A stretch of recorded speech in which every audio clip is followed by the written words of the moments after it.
네, 미중산업경제연구소의 조용찬 소장 연결하겠습니다. 소장님, 안녕하십니까? 예, 안녕하십니까? 네, 자, 오늘 일본 시장부터 전망을 시작해 주시죠. 네, 오늘 일본 증시 같은 경우에는 좀 상승 흐름을 이어가지 않을까 보여집니다. 일본 국회가 오늘 소집되는데요. 아베 총리가 금융정책과 재정정책 그리고 성장 전략에 대한 연설을 할 예정으로 있습니다. 금요일까지 국회가 계속 열리게 되는데요. 이때 이제 장관들의 발언이 외환시장이라든지 선물시장에 영향을 끼치지 않을까 보여집니다. 엔 하락이 지금 계속이 되면서 니케이 평균 주가는 2010년 4월 고점인 11,339엔을 탈환할 그런 기세인데요. 또 미국 증시에 상장된 소니나 미주어 파이낸셜 그룹 같은 일본의 ADR이 큰 폭으로 상승한 데 힘입어서 아무래도 대형주를 중심으로 오늘 오름세가 좀 이어지지 않을까 보여집니다. 수출주 외에도 증권이나 금융, 부동산, 주택과 같은 다양한 업종 쪽으로 순환매가 유입될 것으로 보여집니다. 오늘은 통신회사인 KDDI를 비롯해서 45개 기업이 실적을 발표한다고 합니다. 자, 이어서 좀 이슈 좀 볼 텐데요. 지난주죠. 엔화가 1달러에 90엔까지 내려갔습니다. 다시 엔저 현상이 나오고 있는데 이 엔 하락세가 어느 수준에서 좀 멈출까요? 네, 최근 엔 하락은 그 왕권 아베 정권의 금융 완화라든지 엔 하락 유도뿐만 아니라 일본의 그 무역 수지 구조에도 변화가 좀 찾아왔던 게 주요 원인이 됐습니다. 즉 아베노믹스가 시작되기 전부터 엔 환율은 구조적으로 약세 국면에 진입한 상태인데요. 중장기 환율 수준 지표가 되는 구매력 평가 지표로 보면은 엔 하나 1달러의 그 95엔이 적정 가치라고 합니다.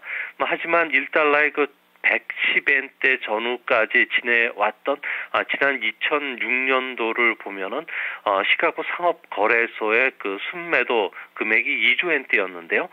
지금은 8,216엔대이기 때문에 아직까지 시장에서는 투기에 의한 엔 매도 세력이 여전히 존재할 수 있다는 견해가 지금 우세하다고 합니다.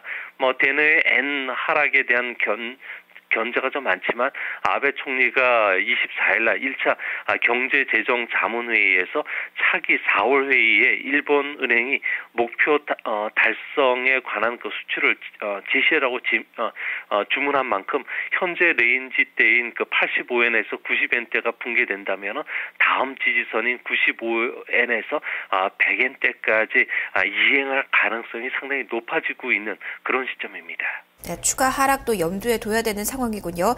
중국 쪽으로 넘어가 보겠습니다. 개별 종목 장세가 최근 펼쳐지고 있는데요. 오늘장은 좀 어떻게 전망하십니까? 네, 오늘도 개별 종목 장세가 이어질 것으로 보여집니다. 새 지도부의 그 부정부패 단속이 강화되면서 고급 부동산이라든지 고급 주류와 같은 사치품에 대한 수요가 큰 폭으로 감소하고 있는 것이 투자 심리를 끌어내리고 있는데요. 여기에 이제 고질적인 수급 부담감도 주가 상승에 걸림돌이 되고 있습니다. 새해 들어서 주가가 좀 급등하자 정부가 신규 주식 공개를 조기에 재개하려는 그런 보도들이 지금 나오고 있고요.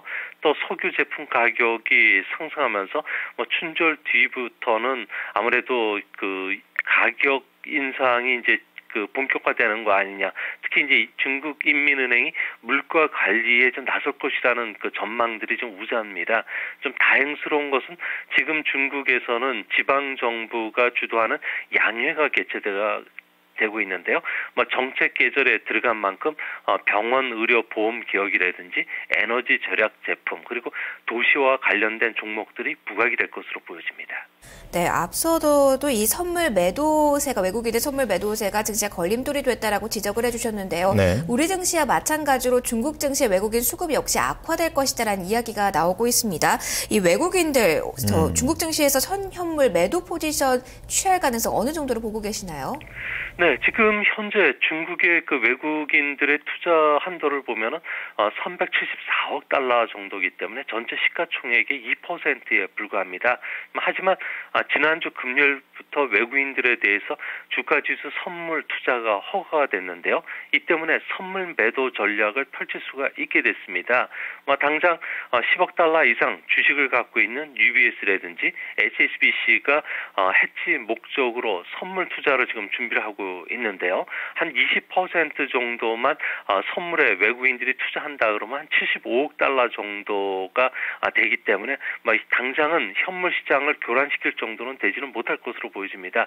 이제 문제는 앞으로 외국인 투자 한도가 1, 2년 내 800억 달러까지 늘어나게 되고요. 5, 6년 뒤에는 지금의 10배 수준인 3천억 달러 수준까지 늘어날 것으로 보여지기 때문에 아마 선물 시장이 중국에 미치는 영향이 상당히 커질 것으로 보여집니다. 장기적으로 중국 선물 시장이 이제 투자 전망이 밝기 때문에 이제 우리나라 그 선물 투자가들도 중국 선물 시장에 관심을 지금 가질 필요가 있어 보이는 시점으로 보여집니다. 네, 소장님 오늘 분석 잘 들었습니다. 고맙습니다. 네, 감사합니다. 네, 월요일장 아시아 증시 미리 들여다봤습니다. 자, 아시아 시장을 움직인 재료들 키워드로 살펴보도록 하겠습니다.